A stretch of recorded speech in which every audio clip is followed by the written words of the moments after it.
All right, let's talk about Hotel Reverie. This is one of those Black Mirror episodes that really sticks with you, right? It mixes that classic old Hollywood vibe with some seriously creepy tech that feels, well, just around the corner. And it all boils down to this one question, this really haunting idea.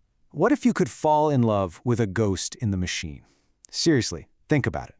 What happens when a perfect fantasy feels more real, more important than your actual reality? That's the rabbit hole this episode throws us down. Okay, so the setup. We're in a near-future Hollywood that's kind of falling apart. The industry's almost bankrupt, but at the same time, it's about to take this massive technological leap. It's like the perfect storm, you know?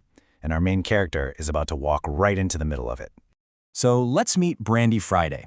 She's an A-list actress, played by the amazing Issa Rae, but she is so over it. She's sick of playing the sexy sidekick, or starring in, and I love this line, Sundance misery porn. She's desperate for a real challenge, something with some artistic meat on its bones. And that's what leads her to this failing studio with a very unique offer.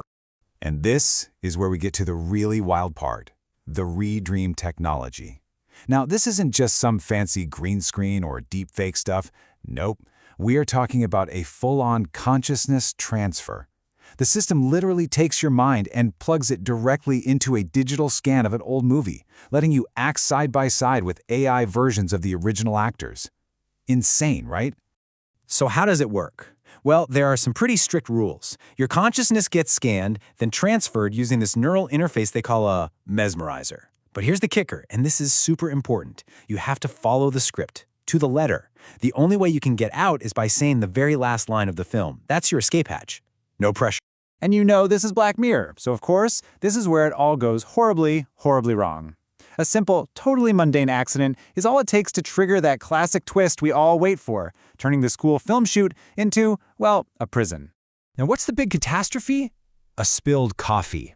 I'm not kidding. Someone spills coffee on a server, and the whole system just glitches out. It freezes everything. All the background AI characters are just stuck. And just like that, the only two people left moving in this digital world are Brandy and the film's lead AI, Clara. This is where the episode gets really clever with its main concept, time distortion. So back in the real world, it's only been a few minutes. The tech crew is totally freaking out, trying to reboot everything. But inside the simulation, for Brandy and Clara, months are passing. They're just trapped in this frozen hotel, and all that time together allows their on-script romance to turn into something real, something deep. And in all that time, something incredible happens to Clara. She wakes up.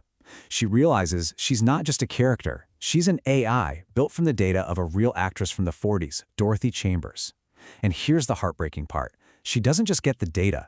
She gets Dorothy's memories, her whole tragic, hidden life as a closeted lesbian, a life that ended in suicide.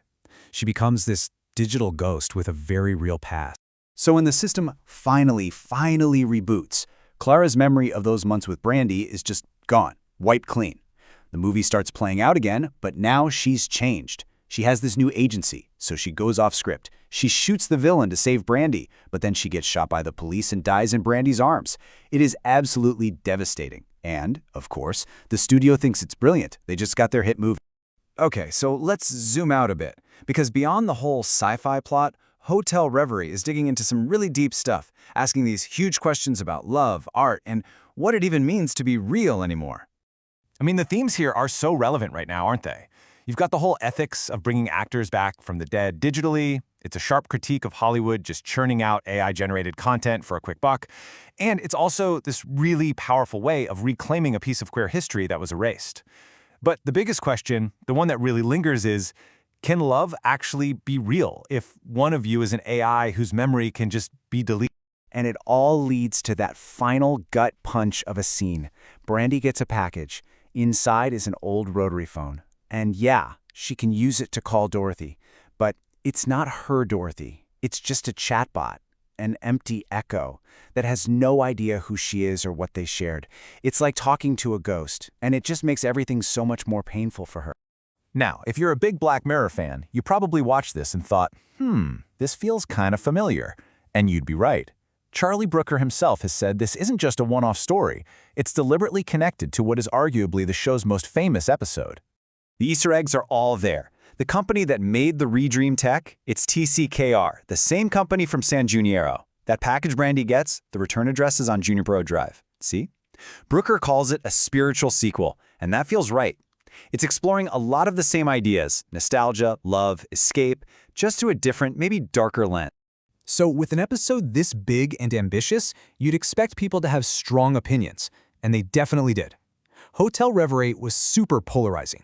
It really split people right down the middle, from critics to fans. On the one hand, a lot of critics absolutely loved it. Diva magazine called it tear-jerking and tender, and they really praised how it brought this hidden queer love story to life. For many, it was a total masterpiece.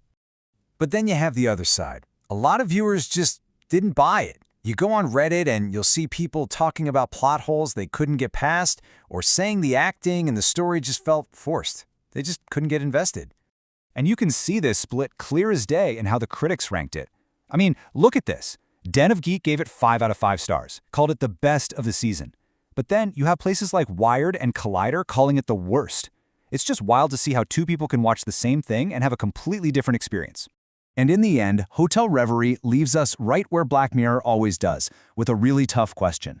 When technology can offer you a perfect fantasy, is it a tragedy to leave it, or a choice? It forces you to think about that blurry line between love and data, memory and code. It makes you ask yourself, what would you do for a perfect love that you know isn't real? Or is